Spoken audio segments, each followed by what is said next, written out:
కాంగ్రెస్ ప్రభుత్వం చేస్తున్న రైతు సంబరాలను చూస్తూ ఉంటే సిగ్గేస్తా ఉంది. ఈరోజు మీరు రైతులకు ఏం చేశారని రైతు సంబరాలు చేయమని మీ యొక్క నాయకులకు చెప్తున్నారు రేవంత్ రెడ్డి గారు. ఇన్ టైంలో వాళ్ళకు రైతు బంధు వేశారని మీరు రైతు సంబరాలు చేయమంటున్నారా? రైతు భరోసా ఇన్ టైంలో ఇయ్యనందుకు వాళ్ళకి రైతు సంబరాలు చేయమని చెప్తున్నారా? అక్కడ చూస్తే ఆసిఫాబాద్ జిల్లా, ఇక్కడ ములుగు జిల్లాలో ఆదివాసి ప్రాంతాలలో వాళ్ళు పండించుకున్న పంట భూములను లాక్కున్నందుకు మీరు ఈరోజు రైతు సంబరాలు చేయమని చెప్తా ఉన్నారా? మీరు ఏ ఏ సౌకర్యం రైతులకు కల్పించారని మీరు ఈరోజు రైతు సంబరాలు చేయమని చెప్తా ఉన్నారు?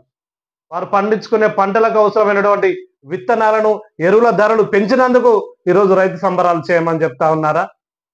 రైతులు పండించిన పంటను గ్రామాలలో కేసీఆర్ గారు ప్రభుత్వం ఉన్నప్పుడు ఐకేపీ సెంటర్లను ఏర్పాటు చేసి వారి యొక్క పంటలను కొనుగోలు చేసిన వాటిని ఈరోజు నువ్వు ఐకేపీ సెంటర్లను తీసేసి వారి యొక్క పంటలు కొనకుండా వాళ్ళని వర్షాలలో తడిసి ముద్దై నష్టపోయినందుకు ఈరోజు మీరు రైతు సంబరాలు చేయమని చెప్తా ఉన్నారా? వారికి ఏ విధమైనటువంటి సౌకర్యాలు మీరు కల్పించారని ఈరోజు రైతు సంబరాలు చేయమని మీ నాయకులకు మీరు హెచ్చరిస్తా ఉన్నారు? వారు పండించిన పంటలకు అధిక రేట్లు పెట్టకుండా వాళ్ళని నిరాశపరిచినందుకు ఈరోజు రైతు సంబరాలు చేయమని చెప్తా ఉన్నారా? మీరు ఏది చేశారని ఈరోజు రైతుల సంబరాలు చేయమని చెప్తా ఉన్నారు?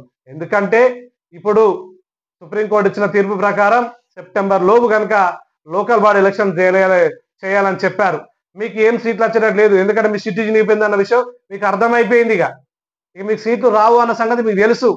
ఇప్పుడు ఆ సీట్లు ఎంతో కొంత మా యొక్క ఓట్ పర్సెంటేజ్ పెరగడానికి రైతుల ఓట్లే రేపు కీలకం కనుక మొన్న రైతులు చేయబట్టే మా ప్రభుత్వం వచ్చింది. ఇప్పుడు వాళ్ళకు మేము చేసింది ఏం లేదు, వాళ్ళకు పెట్టింది ఏం లేదు కనుక మళ్ళీ ఆ రైతుల మెప్పు పొందేందుకు ఈ రోజు నువ్వు ఇట్లాంటి పన్నాగాలు వండుతున్నావు.